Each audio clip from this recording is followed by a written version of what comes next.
They are icons of comedy and an American institution. Three characters that are part of the very fabric of popular culture. I ought to know. One of them was my father. Hello. Hello. Hello. Just how do you grapple with the fact that the apple never falls far from the tree?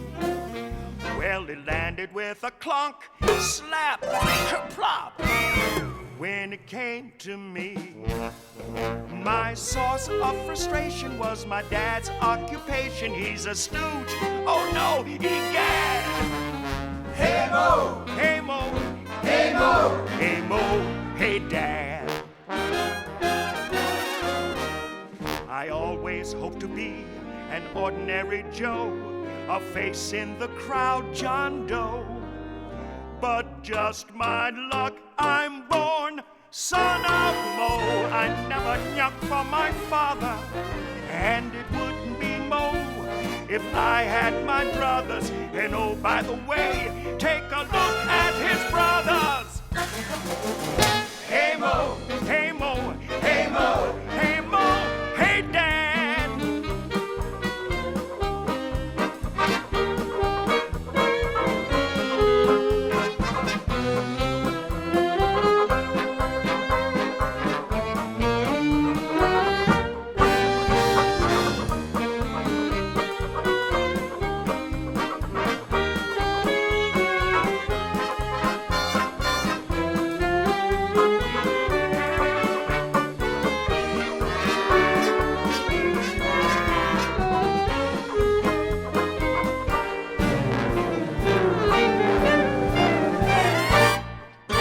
But while I was blinking, something got me to thinking how my dad was always for real. It hit me with a bonk, boom, crash, is what it took to get me to feel. Well, now I ain't hiding and I'm swelling with pride, along for the ride and glad.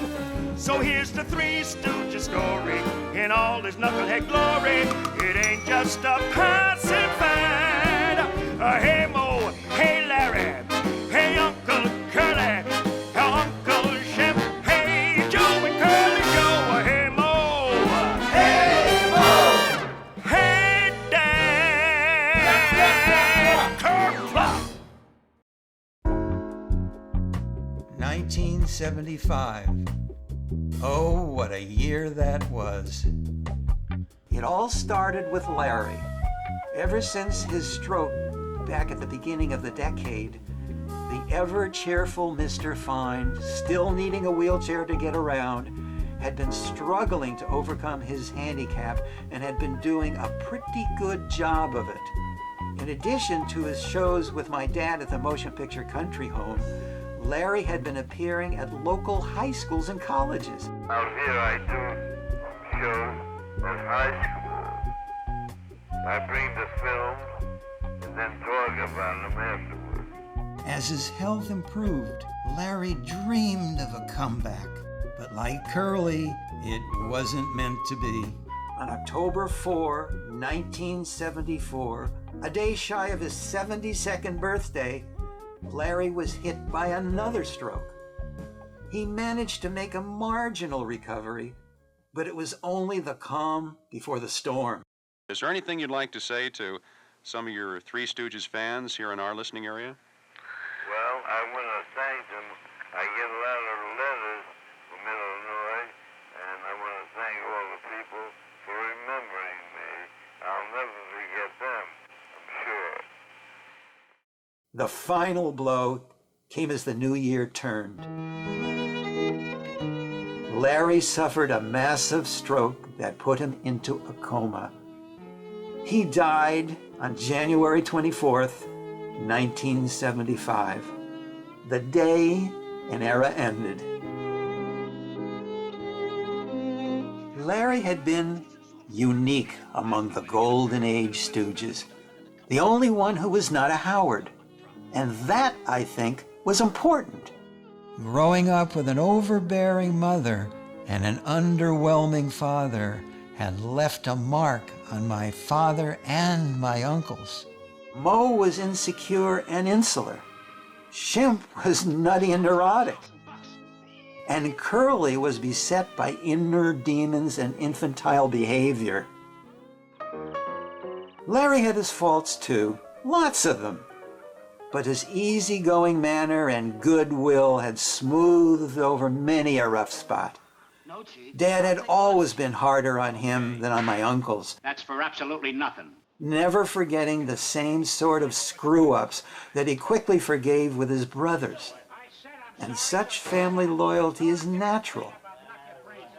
But maybe Moe also understood that if he was the unquestioned leader of the act, then Larry just might have been the glue that held it together. Larry wore a medallion, and on one side was a menorah, and on the other side was St. Christopher. He said, this is kind of a reflection of my belief. There's some supreme being, and I figure if I be nice, I'm ahead of the game, and everything will work out fine. And that's how he lived his life. Deep in his heart of hearts, he was an artist. So he was sensitive, and he knew what Moe really meant in the scheme of things, not just to him, but to the world. And he stayed with that dynamic because he wasn't really meant to do anything else except be part of this nuclear bomb that somehow came together out of 3 different places.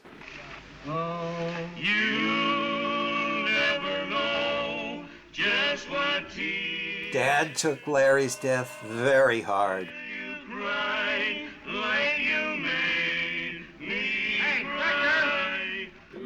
It was almost as if he had lost another brother.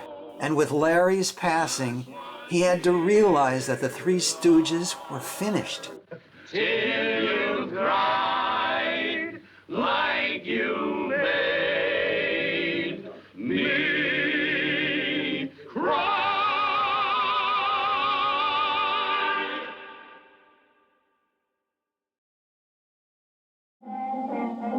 The Three Stooges films are 30 to 40 years old, and yet they are still on television every day across the country. And how long will this go on?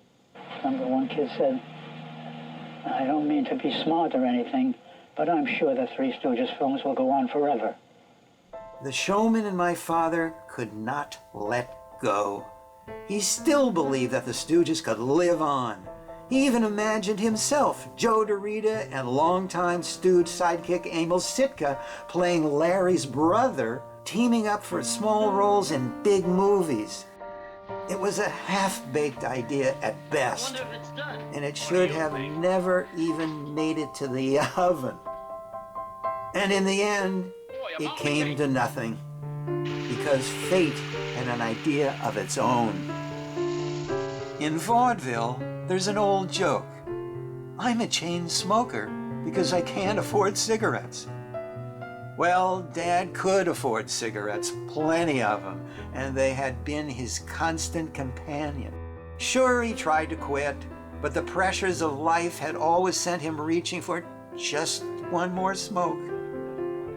Now all those puffs were catching up to him, and his health was deteriorating at a rapid clip. All of us, my mom, my sister, Joni, and me, we all knew that my father was sick. But I don't think any of us could accept how serious it really was. Maybe it was denial on our parts. Or maybe we were taking our cue from Dad. Because Moe, so tempestuous and temperamental on the screen, was his usual stoic and upbeat self off it.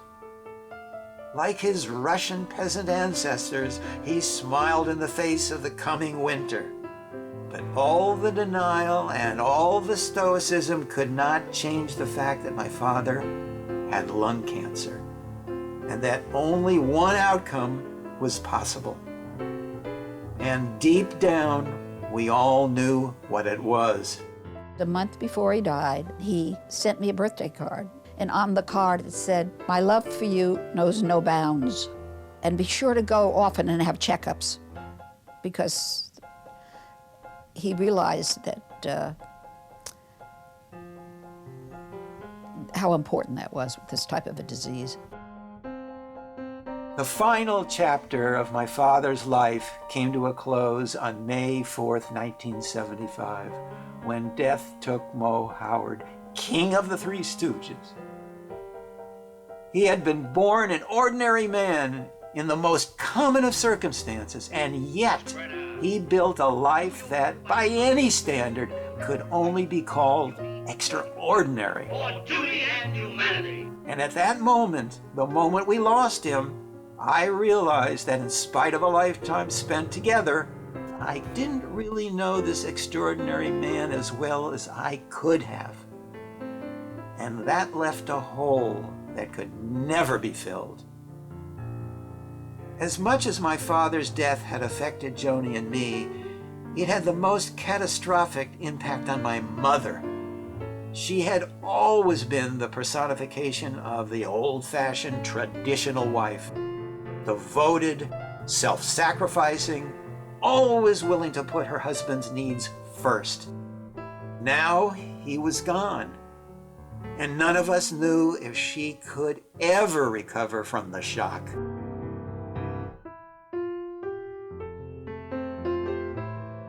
Of all the cruel and soul-searching events we have to endure in life, the death of a parent is among the worst. To lose both parents in a relative heartbeat of time seems to be more than any human being should ever have to bear. But that is what destiny had decreed for Joni and me, because in October of 1975, less than 6 months after my father's funeral, my mother, my sweet, serene mother, had passed away. And the hole left by Dad's passing became a chasm. Yes, 1975. What a year not to remember. And as our family was overwhelmed by grief and by pain, we understood that we were being joined in mourning by fans all over the globe as the extended family of Stoogedom shared our loss. Quite a guy, quite an interesting fellow, and at 78 years old, died about 2 weeks ago. So we've lost Fine, and Larry died, and now Moe. Pretty sad. After a half-century in the forefront of film comedy, their voices were silenced, and a legendary act was gone. The rope! The rope! The rope! The rope! And now everything is... But all you had to do was look at a few seconds of their films to know that they would never die. Not really. Why, you... Those flickering images would keep them alive until the sprocket holes wore out. The Stooges as men could not survive the ravages of time. But the Stooges of legend could survive. In fact, they could thrive. The Stooges have never really gone away, and particularly from television. And that's what really initiated their revival in the late 50s, early 60s, and has kept them out there. As the 1970s come to an end, the Stooges continue to find new generations of devotees. And all across the country, there were shows dedicated to delivering the Three Stooges to kids who hadn't even been born when the boys were in their heyday. Of course, the Stooges would need a little help to keep going in this brave new world, and they got it from two of the least Stooge-like people I've ever known, my sister Joni and her husband Norman. Like a tag team of torchbearers, Norman and Joni evolved into their own version of the Statue of Liberty logo that welcomed the viewers to the Columbia comedies, lighting the way for a new chapter in the Stooge story. And with her husband working behind the scenes, taking care of the business end and conceiving new projects for TV and in animation, Joni became the face of the family, spreading the good word of Stooge fandom to one and all. And so all those Stooges' faces were still to be seen, still bringing a smile to other faces, And while the political correctness of the period made the classic Columbia shorts a little too violent for kids' TV, luckily, there was this newfangled thing called home video rearing its tape head on the American scene. The old two-reelers now had a new life on the video cassette reels, and soon, devoted and neophyte fans were laughing along with the boys for the first time or for the umpteenth time on Beta and VHS. That video reboot helped to energize all the people for whom the Stooges were beloved pals. Not that they really needed any prompting. For the true believers, constantly reviewing all the classic moments in their mind's eye, those knuckleheads were always knocking each other silly anyway. And it was around this time that all those true believers began to find one another. Fan clubs started forming all over the country and all over the world. This led to conventions and film festivals as the joys of Stooge brought people together. And my sister Joni, with Norman's help, presided over it all.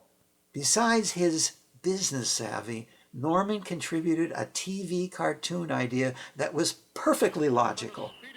Since the Stooges were seemingly indestructible, why not turn them into indestructible robots?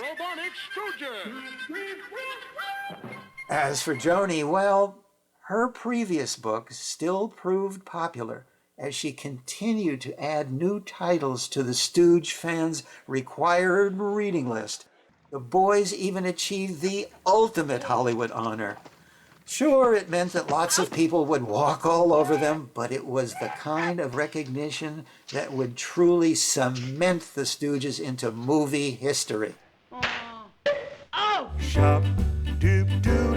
I started a campaign, got 15,000 letters from anyone you wanted to name, any category, any occupation. They all loved the Stooges, saying, yes, dear Hollywood Chamber of Commerce, we want a star for the Stooges.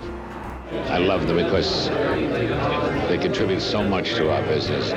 They deserve this star.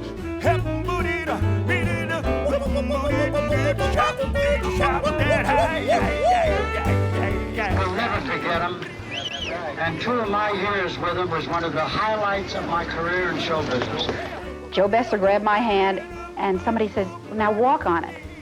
And I tell you, I couldn't do it. He had to literally drag me over the star. It was like, here's something we've wanted for so long, and now I don't want to spoil it. The star. This reminds me of Dad's last interview when the host asked him, hey, Mo, how long do you think the Stooges might be remembered? And with a twinkle in his eye, he said, with a little bit of luck, maybe forever. And I think Dad was so right. So right. Now, if Einstein had his theory of relativity, then the Stooges must have come up with a theory of real levity. Because as the years passed, these pea-brain professors of buffoonery began to provide inspiration to a whole new generation of entertainers. They did physical comedy like nobody else ever did. And they were really the basis of a lot of other comedians. I picked a magic nose goblin. Beep. John Kricfalusi asked me about what kind of a voice the character would do, and he remembered I did a Larry impression. Stimpy's sort of like childlike, so Larry getting excited and childlike was good for this, happy, happy, joy, joy. I've put Stooge noises into every cartoon series I've ever been in. To this day on Futurama, Dr. Zoidberg goes, woo, woo, woo, woo, woo. And he runs away, clicking his claws and going, ah, ah, ah. There's millions of kids that think that I just did that because I'm crazy, because I'm a nut, and they like it, and they have no idea. But that's the Stooges.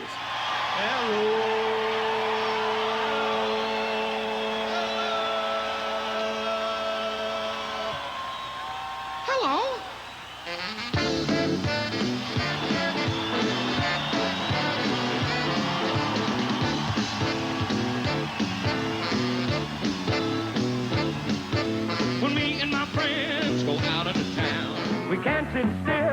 can't sit down. It even reached the point where my pop became an unlikely part of a pop hit. Hey Mo, hey Mo, hey Mo, hey Mo. Well, yuck, yuck, yuck, yuck. A catchy little number that could have made even the constantly gyrating Curly want to outdo himself on the dance floor. Curly shuffle.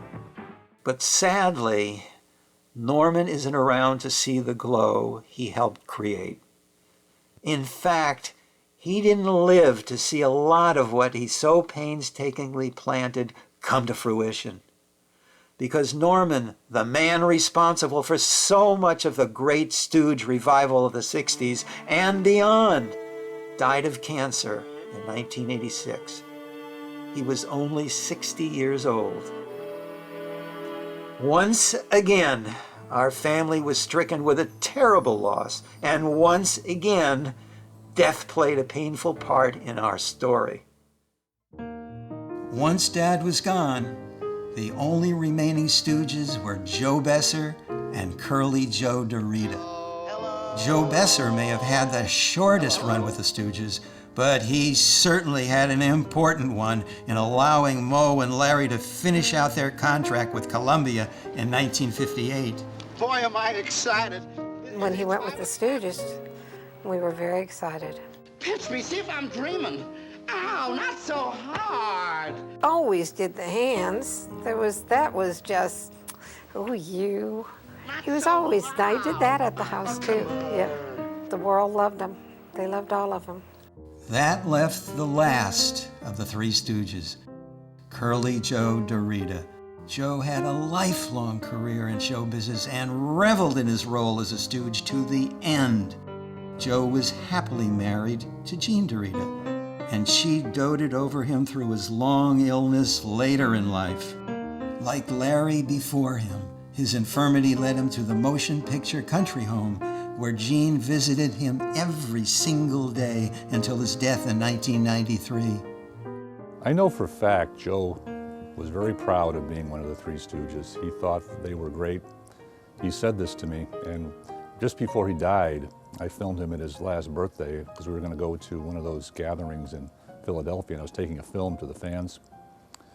And I said, anything you want to say to the fans about the Stooges? And I remember these words exactly. He says, what can I say? What can I say about people who gave their whole life to a business, who lived for a business, who lived for the fans? That's what he really thought. Well, welcome, welcome, welcome, Three Stooge fans.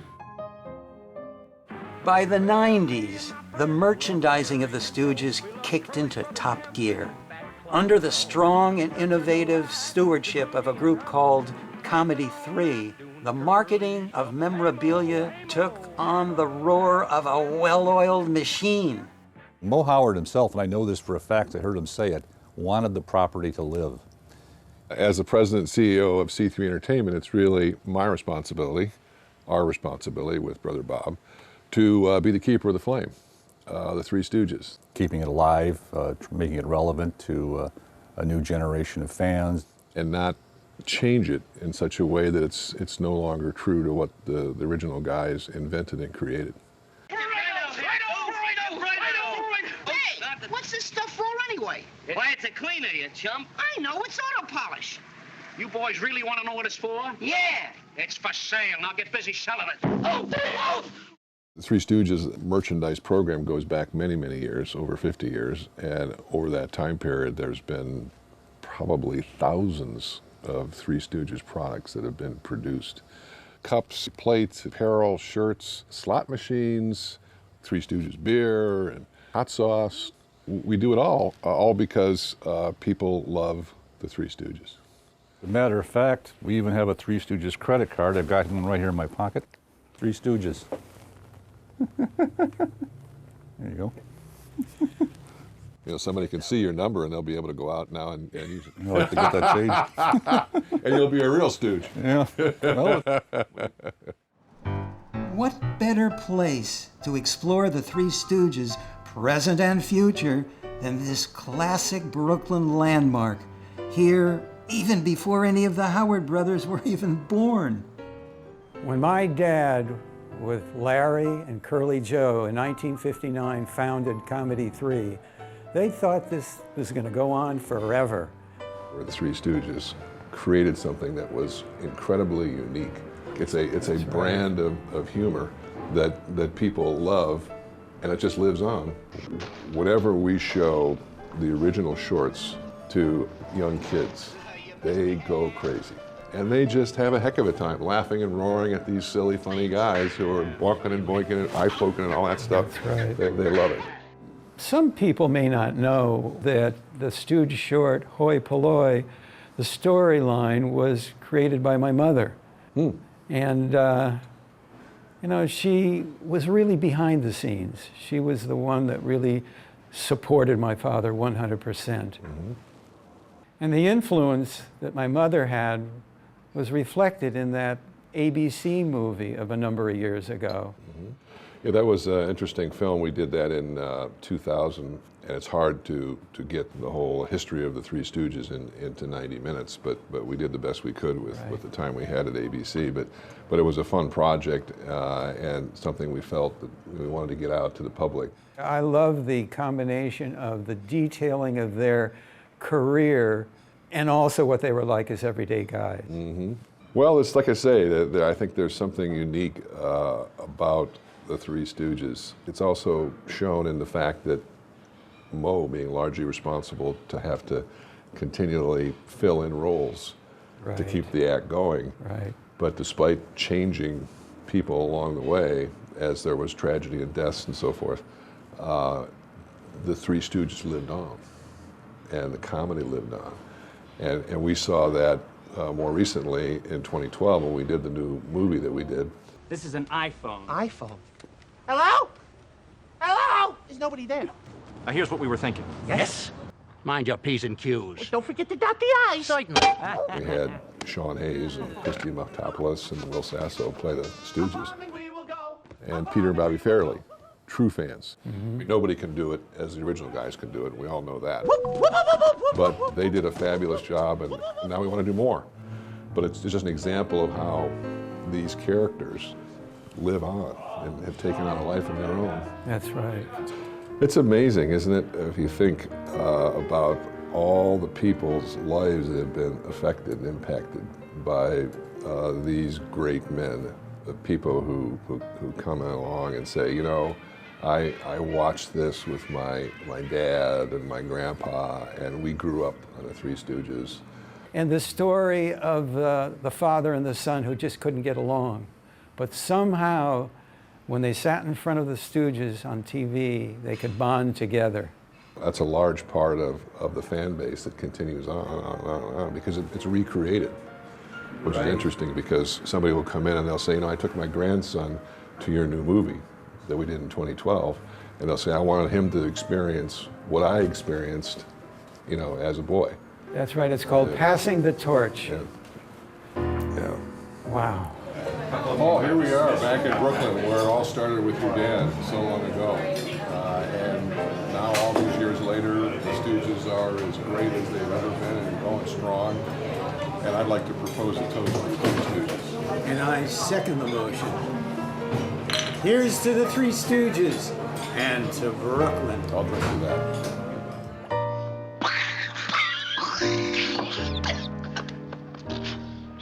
A marvelous accomplishment. A prodigious achievement. You said it, it's putrid. Pain often forces us to confront and understand things that we would otherwise avoid. Norman's death, I think, had that effect on me. As I have said many times, I was always uncomfortable with, and sometimes downright hostile to, the idea of being Moe Howard's son. The idea of being a player in a real-life drama about a singular show business dynasty. It was easy to go my own way as long as Norman was alive, because he presided so well over so much of the Stooge legacy. But Norman's death taught me something about myself, something it took me an awfully long time to learn. All my life, I had been fighting who I was, fighting my heritage, pretending that I wasn't a part of the Stooge story, and that the Stooge story wasn't a part of me.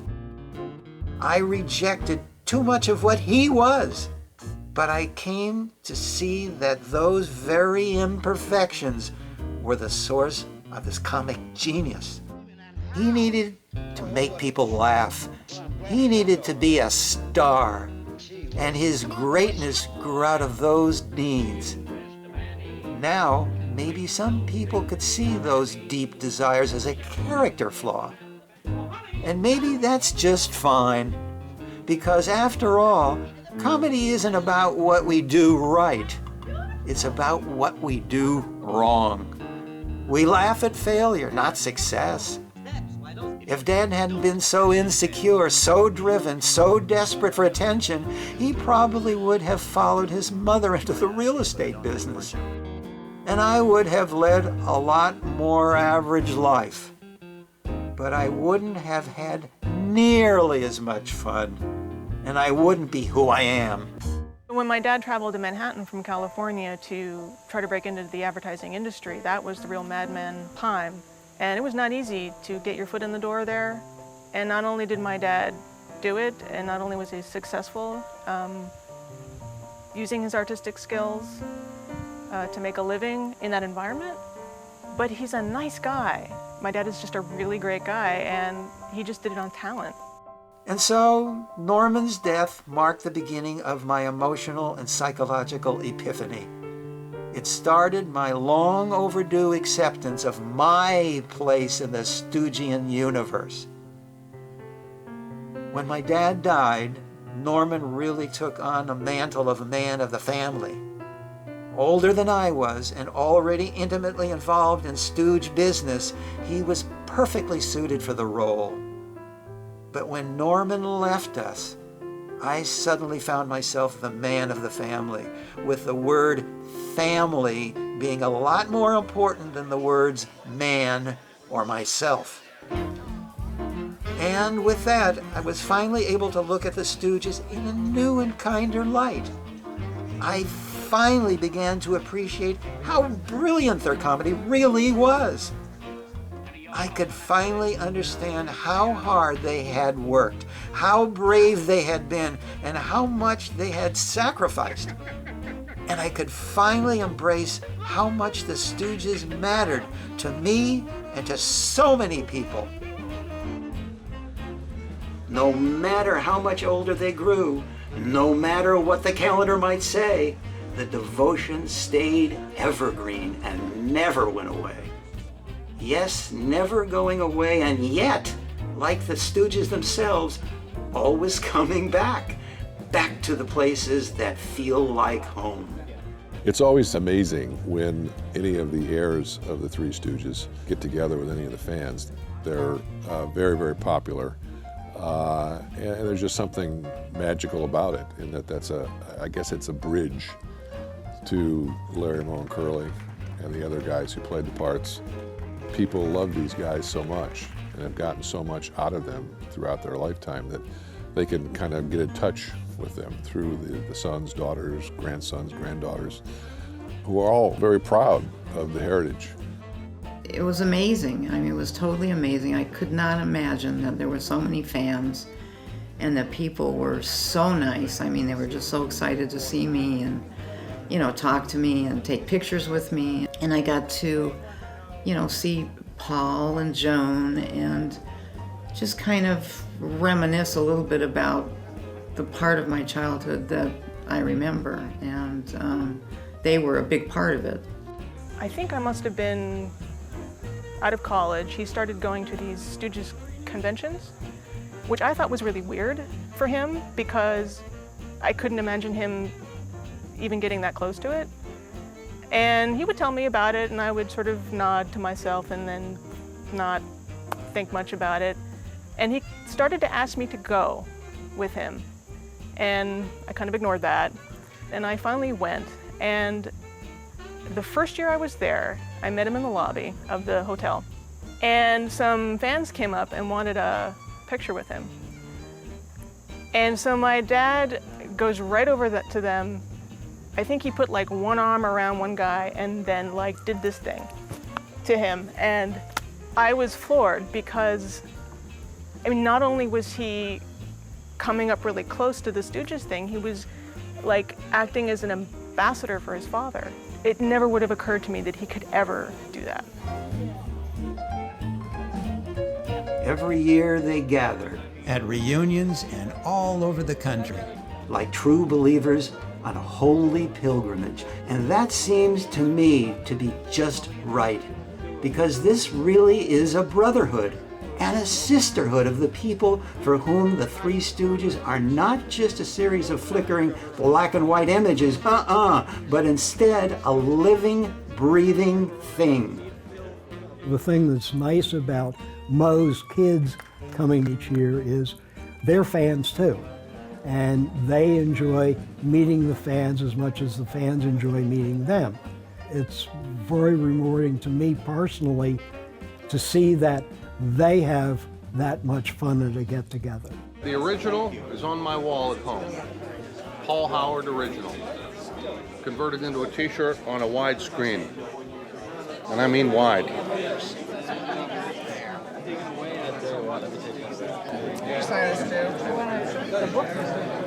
I don't think that you could have anyone more amazing as, you know, as a grandfather. After being here, I'm more than convinced that I must definitely look like him in some ways. So we used to come home every day and watch the Three Stooges. They were like our babysitters because our parents were working, and they were our heroes every afternoon.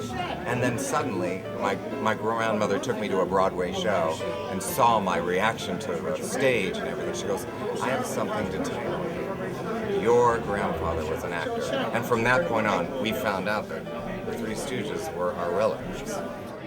if I could have met him as a small child and been in his arms and been held by him, I think that would be the most amazing thing, not only for myself, but hopefully for him, that maybe would have touched him before he left us.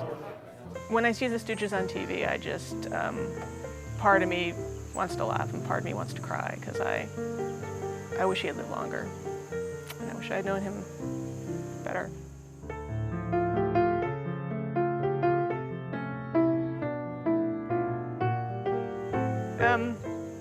Which is another motivation for me to share the experience I have had with people, just to celebrate him by sharing.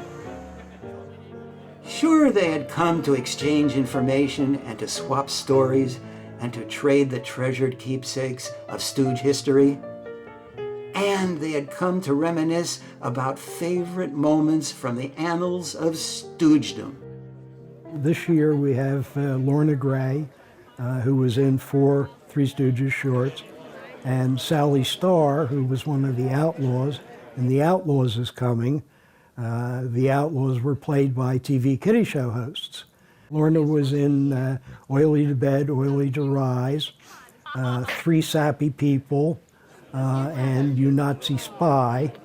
In that film, she played Mattie Herring, the woman who sat the Stooges down behind the Magic 8 Ball. 2 actresses from different eras, Sally and Lorna, are here as the people that worked with the Stooges, but they're really fans meeting other fans. It was kind of strange when people asked for my autograph. I was like, what the heck do they want my autograph for? But, you know, I signed and talked to everybody, and then that part was wonderful, and being able to see, you know, films of my father and really get that kind of connection that, gosh, I am his daughter and blood is thicker than water kind of feeling. And so it was fun. You have a comedy team that's been around for over 70 years and totally loved by the fans just for what they've done and, on screen and off. When I was 12 years old, I was awakened one night by my mom, and she said the Three Stooges are on the Joey Bishop show. So I wrote a letter simply addressed to the Three Stooges, Hollywood, California, asking when they would be on television again. Well, that letter got to Moe Howard's house. So I figured if I can get 1 letter, maybe I can get 2. And then those 2 letters led up to almost 30 over a period of 5 or 6 years. When I graduated from high school, a friend of mine and I drove from Dallas to Los Angeles. I wrote Moe a letter, and I said, if you're in town while I'm there, would it be possible to meet? He wrote a letter back saying, sure. Helen answered the door, and Moe was behind her coming down the hallway. He was a little man in a silver bowl haircut. And he looked at me and he says, well, who put you way the hell up there? We introduced ourselves and we went into the living room and sat down. My questions to him were mainly about, well, what was it like working in Hollywood in the 30s and the 40s and so forth? And he took us on a tour of the house. And he took us into his study, which was a room full of pictures from all of their films and lots of still shots and memorabilia from the years. He gave us a picture of all of the 6 Stooges, but he signed all of their names. And when he got to Curly and Shemp, he said, now this is the way they really signed their names. Well, I look back on those times and sometimes I wonder if it was a lifetime ago or if it was somebody else that this happened to. Because in today's world, it's so different. Not only did I get to meet Moe and have an intelligent conversation with him, but I have since built a relationship with his son and his daughter and his family, his extended family over the years, and have come to find out they're just very nice people. People you'd love to live next door to. Applause for the son of Moe, Mr. Paul Howard. The heartfelt appreciation of these loyal fans and of millions more around the world have turned the Three Stooges into something special. Something that is so much more than this trio of knuckleheads could or would otherwise have been. What a wonderful turnout. Dad would have been thrilled. I agree 100% on that. He really, really, really would have got a kick, a big, big kick. The Stooges are eternal because there are young people coming up who watch them and fall in love with them. Kids get it. You know, there's not a lot of interpretation one has to do with Three Stooges humor. I don't think the Three Stooges will ever go away, and I don't think they'll ever go out of fashion. We're talking about the greatest comedy team ever, going back nearly 100 years.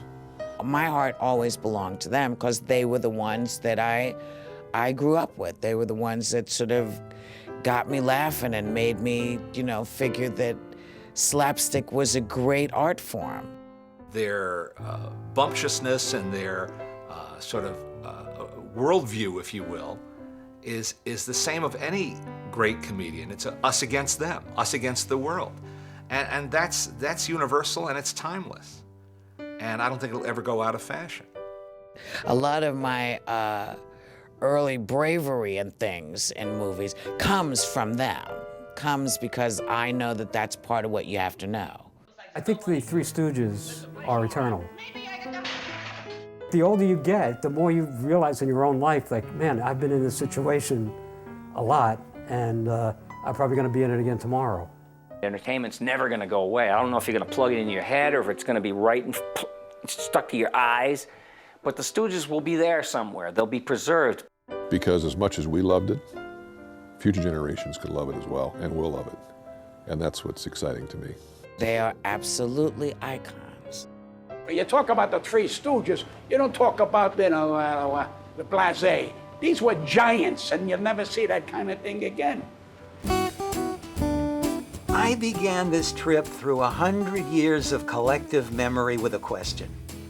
And so, it seems only fitting to end with another one. What do we learn from our fathers? Well, here's my answer. More than we think, but less than we should.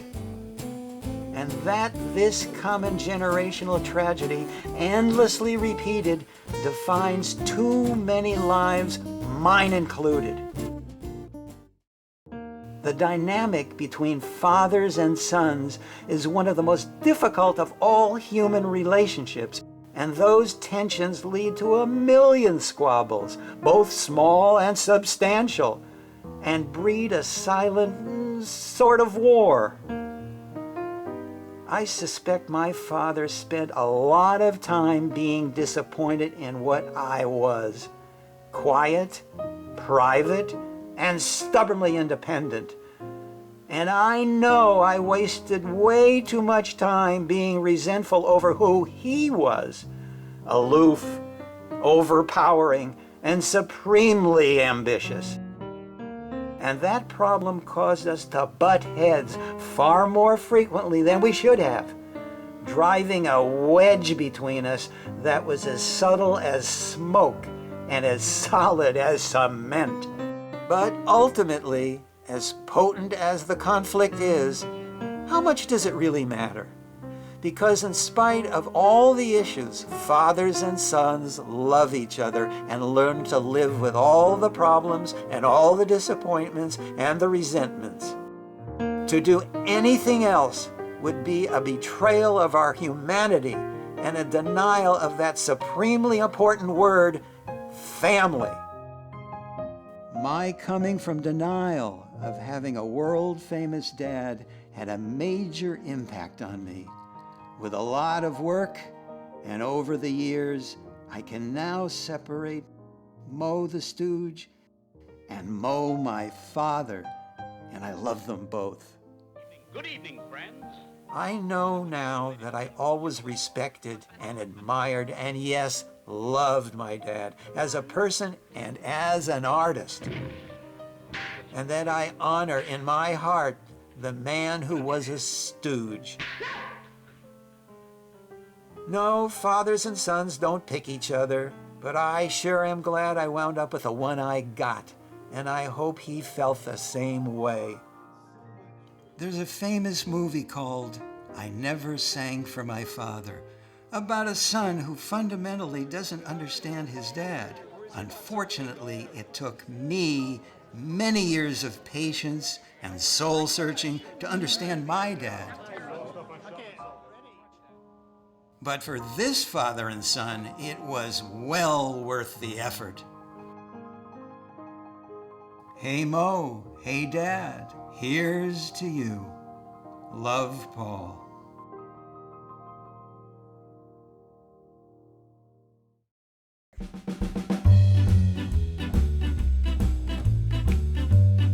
If Dad could come back today and see all the success and all the love that the fans have for them, I wonder what his reaction would be.